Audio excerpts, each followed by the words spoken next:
Hello friends, this is Rahi and welcome to our channel BEd वाले। I hope आप सभी अच्छे होंगे।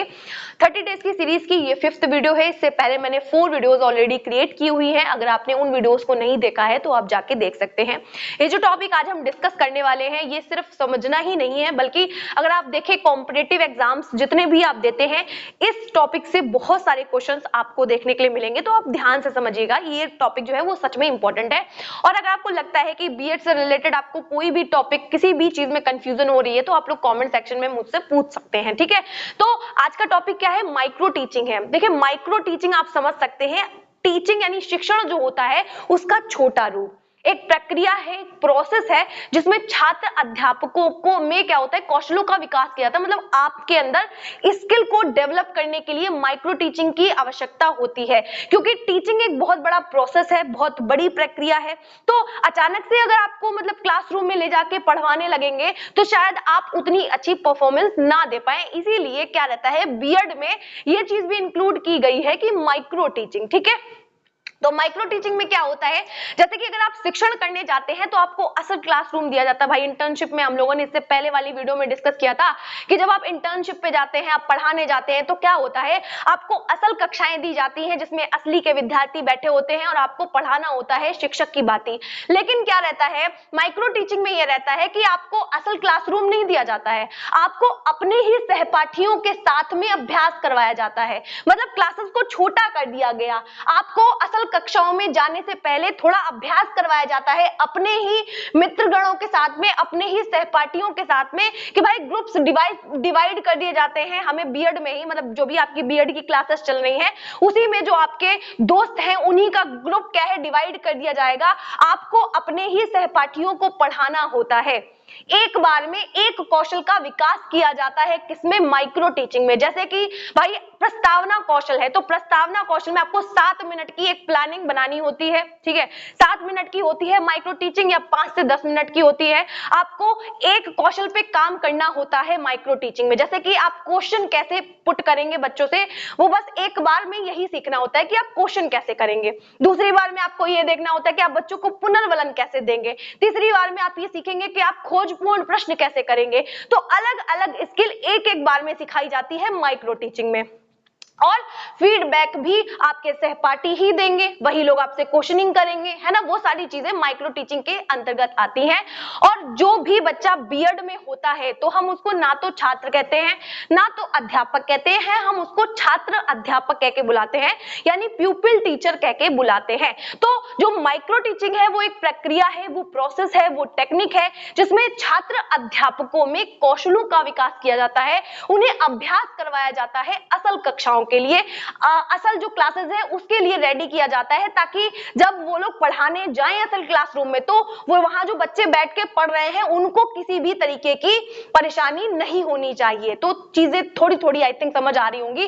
अब देखिए, सूक्ष्म शिक्षण अभी मैंने आपको बताया क्या है कि हम बड़े क्लासेस को छोटा कर देते हैं, लेकिन छोटी जो भी हम क्लासेस बना रहे हैं, जो छोटे समूह बना रहे हैं, उसमें असल के बच्चे नहीं है, उसमें आपके सहपाठी हैं। आपके सहपाठियों को ही बैठाला जाता है, उनको आप पढ़ाते हैं, आपके सहपाठी आपको फीडबैक देते हैं, प्लस आपका मेंटोर, आपका ऑब्जर्वर आपको पीछे बैठ के देख रहा होता है कि आप जो कौशल आपको समझाया जा रहा है, बताया जा रहा है, आप उस पर ठीक से काम कर पा रहे हैं या नहीं कर पा रहे हैं। ठीक है, तो यहाँ पे मैंने वही लिखा हुआ है कि भाई सबसे पहले अगर हम देखें कि प्रोसेस काम करता कैसे है, जो हमारा सूक्ष्म शिक्षण यानी माइक्रो टीचिंग है, तो इसका प्रोसेस कैसे काम करता है। सबसे पहले आप प्लानिंग करते हैं। प्लानिंग का मतलब आप अपनी लेसन प्लानिंग बनाएंगे, और लेसन प्लानिंग में ऐसा नहीं है कि आप पूरी लेसन प्लानिंग कर लेंगे, आप सिर्फ एक कौशल, एक स्किल की लेसन प्लानिंग करेंगे। साथ ही में उसके बाद आप उसी को पढ़ाएंगे। मतलब आप क्वेश्चन पूछेंगे बच्चों से कि बेटा जो है, जैसे आपको संज्ञा पढ़ानी है तो कौन क्या लेके आया है, अच्छा आप खाने में ये लेके आए हैं, आपका नाम क्या है। तो इस तरीके से आपके क्वेश्चन पूछने का तरीका कितना इफेक्टिव होगा वो चीज एक बार में आपको समझाई जाएगी। फिर जब दोबारा प्रैक्टिस होगी, दोबारा माइक्रो टीचिंग होगी तो दूसरा कौशल सिखाया जाएगा, तीसरी बार तीसरा कौशल सिखाया जाएगा। इस तरीके से चीजें काम करती हैं। ठीक है, तो यहाँ पे सबसे पहले प्रोसेस कैसा रहेगा, सूक्ष्म शिक्षण में आप प्लानिंग करेंगे, फिर आप टीचिंग करेंगे, देन उसके बाद में आपको फीडबैक मिलेगा। मतलब आपके जो सहपाठी पढ़ रहे हैं आपसे बैठ के, मतलब बहुत मजा आता है इन सब चीजों में। हालांकि असल क्लासरूम वाली फीलिंग नहीं आती है, क्योंकि बच्चे फिर थोड़ा सा आपस में फ्रेंडशिप वाला माहौल होता है, फिर आंसर भी आते होते हैं उनको, तो वो सारी चीजें रहती हैं। फीडबैक मिलेगा आपको तुरंत के तुरंत, फिर आप रीप्लानिंग करते हैं, देन उसके बाद में रीटीचिंग करेंगे और फिर इवैल्यूएशन होता है। जैसे कि क्या रहा कि आपने प्लानिंग की, उसके बाद में आपने बच्चों को पढ़ाया और पढ़ाने के बाद में आपके जो ऑब्जर्वर हैं, आपके जो मित्रगण हैं, उन्होंने आपको फीडबैक दिया, क्या आपने अच्छा पढ़ाया, क्या आपने बुरा पढ़ाया, आपकी क्या एक्टिविटीज थी, किस तरीके से प्रश्नों को पूछा, और अगर आपने जो चीजें गलत की हैं उनको आप दोबारा से रीप्लान करते हैं और फिर दोबारा से रीटीचिंग करेंगे उन्हीं बच्चों के साथ में जो आपके मित्रगण, आपके सहपाठी हैं, और बाद में वही लोग आपका इवैल्यूएशन करेंगे कि किस तरीके से आप में कौशलों का विकास हो रहा है। क्लियर है चीजें? तो कुल मिला के क्या है, यही प्रोसेस है माइक्रो टीचिंग की, कि भाई सबसे पहले प्लानिंग होगी, फिर आप टीचिंग करेंगे, फिर उसके बाद में आपको फीडबैक मिलेगा, फीडबैक में आपको अच्छाई और बुराई बताई जाएगी कि आपके अंदर उस कौशल का विकास हुआ है या नहीं हुआ है, देन उसके बाद में आप दोबारा से उसी पे काम करेंगे, अगर कुछ बुराई होगी तो आप दोबारा से उसी कौशल पे काम करेंगे, नहीं तो अगले कौशल पे आप जाएंगे, और क्या होगा, दोबारा से टीचिंग करेंगे, अपने अंदर चीजों को सुधारेंगे, और इस तरीके से आपका इवैल्यूएशन आपके ही सहपाठी, आपके ऑब्जर्वर, आपके जो भी मेंटोर होंगे, आपको गाइड करने वाले होंगे, आपके बीएड के जो टीचर्स होंगे, वो आपको पूरा बताएंगे किस तरीके से इस स्किल को अपने अंदर डेवलप कर सकते हैं। अब देखिए कौन कौन से कौशल, जो जैसे कि मैं बता रही थी कि भाई प्रश्न पूछने की कला, प्रश्न पूछने की कला में कुछ बहुत ज्यादा हार्ड क्वेश्चन पूछ लेते हैं बच्चों से, तो अब सरल से कठिन की तरफ चलेंगे, कि जैसे आप बच्चों से पहले कुछ सरल क्वेश्चन पूछ रहे हैं, फिर धीरे धीरे करके उन जो भी प्रश्न हो रहे हैं ना, मतलब 5 या 4 ही प्रश्न पूछे जाते हैं स्टार्टिंग में बच्चों से, ताकि आप अपने चैप्टर की मतलब शुरुआत कर सके, आप पूछ सके, जहां पे बच्चा रुक जाएगा वहीं पे आपको अपने चैप्टर की शुरुआत करनी पड़ेगी, आपको कहना पड़ेगा कि बच्चों आज हम पढ़ने वाले हैं संज्ञा। तो इस तरीके से आपको बच्चों को संज्ञा तक लेके जाना है, सरल से कठिन की तरफ। तो वो पूछने का तरीका आपका कैसा होना चाहिए, आप कहां से, मतलब बच्चा जवाब दे पाए, ऐसे क्वेश्चन नहीं होने चाहिए कि आप लगातार पूछते चले जा रहे हैं, भारी भरकम क्वेश्चन पूछते चले जा रहे हैं और एक भी बच्चा जवाब नहीं दे पा रहा है।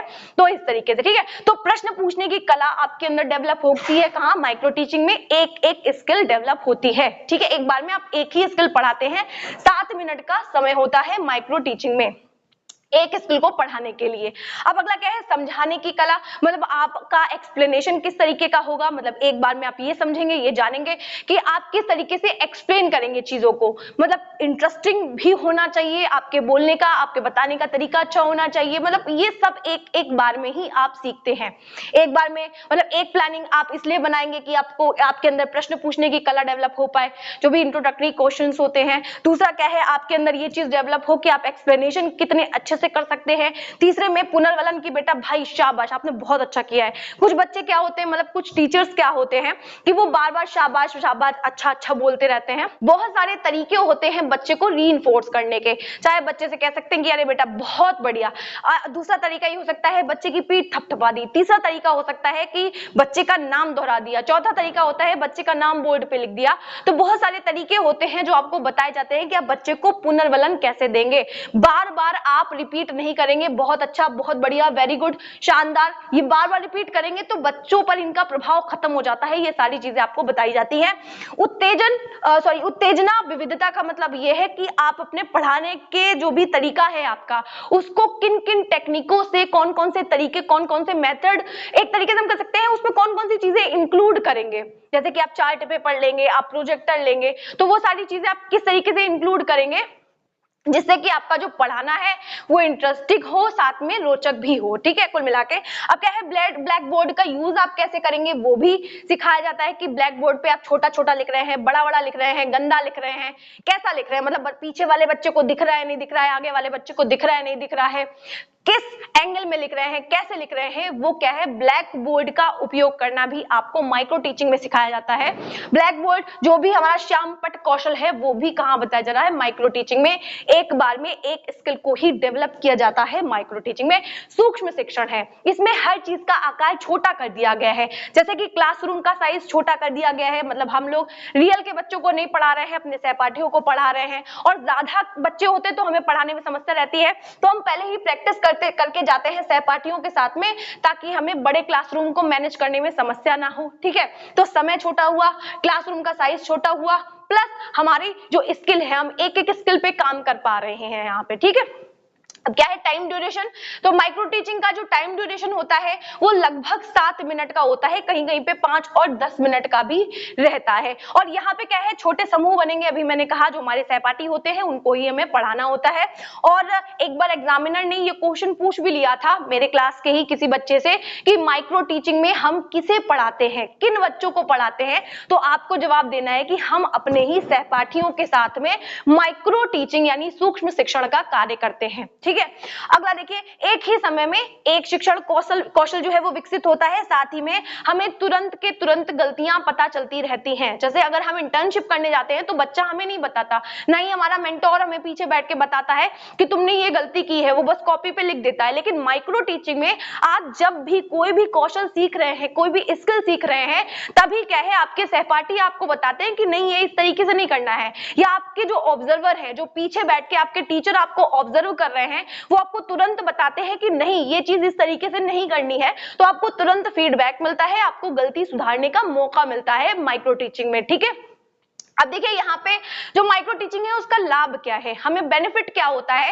यानी बीएड में क्यों रखा गया माइक्रो टीचिंग का कॉन्सेप्ट, तो वो भी समझिए। देखिए किसी भी स्किल को सीखने के लिए देखिए एक टीचर को बहुत सारी चीजें सीखनी पड़ती हैं, आपको हर फील्ड में मास्टरी चाहिए रहेगी, तब जाके आप एक अच्छे शिक्षक बन सकते हैं। आप कितना भी पढ़ लीजिए लेकिन आपके लिए कम ही होगा, क्योंकि बच्चा कौन सी फील्ड से क्या क्वेश्चन करेगा आपको नहीं पता, उसके मन में कई तरीके के सवाल होते हैं, उसको ड्राइंग भी चाहिए, उसके हाथ में चोट लग जाएगी, आपको पट्टी भी बांधनी पड़ेगी, आपको एक जज बनके मतलब समस्या का समाधान भी करना पड़ेगा, तो टीचर को सब कुछ होना पड़ता है। तो इसलिए हमें काफी सारी चीजें सीखनी पड़ती हैं, जिसमें ही कि हमें कई सारी स्किल भी सीखनी पड़ेंगी। तो इसीलिए हम माइक्रो टीचिंग भी करते हैं कि आप वो सारी चीजें खुद में कैसे डेवलप कर पाएं कि आप क्लासरूम में बेहतर कर पाएं। ठीक है, कुल मिला के ये चीज भी उसी के लिए ही है। तो हम एक स्किल को गहराई से समझ पाते हैं कि भैया हम प्रस्तावना कैसे रखेंगे बच्चों के सामने, हम एक्सप्लेनेशन कैसे देंगे, हम बच्चों को रीइंफोर्स कैसे करेंगे, वो हम एक एक बार में सीख रहे हैं और डेली प्रैक्टिस के साथ में सीखते हैं, कहाँ माइक्रो टीचिंग में। ठीक है, अब देखिए क्या है, सुधार के लिए तुरंत हमें रिस्पॉन्स मिलता है, हमारे जो सहपाठी होते हैं साथ ही में हमारे जो टीचर्स होते हैं हमें तुरंत का तुरंत बताते हैं कि भाई तुम्हारी ये गलती है या तुमने इस तरीके से यहाँ पे गलत पढ़ाया है। ठीक है, अगला देखिए, जो नए बच्चे होते हैं उनमें आत्मविश्वास आता है, उनको लगता है कि हाँ यार हम भी पढ़ा सकते हैं, हम भी बता सकते हैं। तो कहते नहीं स्मॉल मिलाते जाओ लार्ज बनाते जाओ, तो यहाँ पे भी वही कॉन्सेप्ट है कि हम थोड़ी थोड़ी स्किल्स को सीख के बढ़िया से क्लासरूम में पढ़ाने की जो टेक्निक है, जो टीचिंग स्किल है, वो हमारे अंदर डेवलप हो जाती है। हम एक एक स्टेप सीखते हैं, फिर उन सबको मिला देते हैं और क्लासरूम में खुद को प्रेजेंट कर देते हैं। अभी क्या है, ये अभ्यास का एक मंच है, यहाँ पे जो है वो जटिलताएं नहीं होती हैं। जैसे कि अगर आप रियल क्लासरूम में पढ़ाते हैं जाके, कोई नया बच्चा है अगर वो रियल क्लासरूम में पढ़ाएगा जाके, तो उसको बहुत सारी प्रॉब्लम होंगी, क्योंकि जो बच्चे हैं वो 10 तरीके की चिराइन करेंगे, मतलब शोर शराबा मचाते रहेंगे, या फिर कभी कभी ऐसा होता है कि आप बच्चों से क्वेश्चन करेंगे वो रिस्पॉन्स ही नहीं करेंगे। लेकिन यहाँ पे क्या रहता है माइक्रो टीचिंग में, क्योंकि आपके सहपाठी आपका सहयोग कर रहे हैं तो वो फटाफट से रिस्पॉन्स करेंगे, है ना, और आपका साथ देंगे आपकी स्किल को डेवलप करने के लिए। तो इस तरीके से क्या है, ये एक अभ्यास का मंच है, यहाँ पे जटिलता भी बच्चों को नहीं होती है, वो आराम से अपनी एक स्किल पे काम कर सकते हैं, और जब डेवलप हो जाती है तो रियल क्लासरूम में पढ़ाने में भी कोई समस्या नहीं रहती है।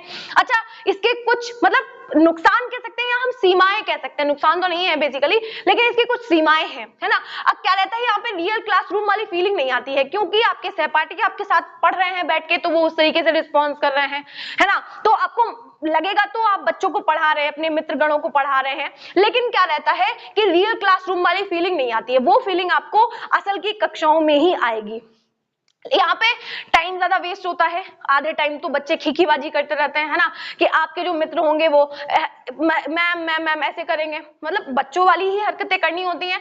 तो वो जो आपके सहपाठी हैं वो आधे टाइम हंसते रहेंगे, आधे टाइम जो है मैम सर मैं पानी पियाऊं, इस तरीके से रिस्पॉन्स करेंगे। तो क्योंकि आपके ही मित्रगण होंगे, आपके ही सहपाठी होंगे, गुड मॉर्निंग मैम, इस तरीके से होता है ना, तो वो पूरा क्लासरूम आपको बना के दिया जाएगा छोटे समूहों में, आपके सहपाठी के साथ में आपको प्रैक्टिस करनी होती है, तो टाइम भी ज्यादा वेस्ट करना होता है, मतलब हो जाता है, आप नहीं जाएंगे तब भी जो 7 मिनट होते हैं, जो 10-5 मिनट होते हैं, वो भी ज्यादा हो जाते हैं, क्योंकि इतना टाइम ड्यूरेशन ठीक से फिक्स नहीं हो पाता है। अब क्या है, एक स्किल को हम लोग डेवलप कर रहे हैं तो होलिस्टिक डेवलपमेंट नहीं हो पा रहा है बेसिकली यहाँ पे।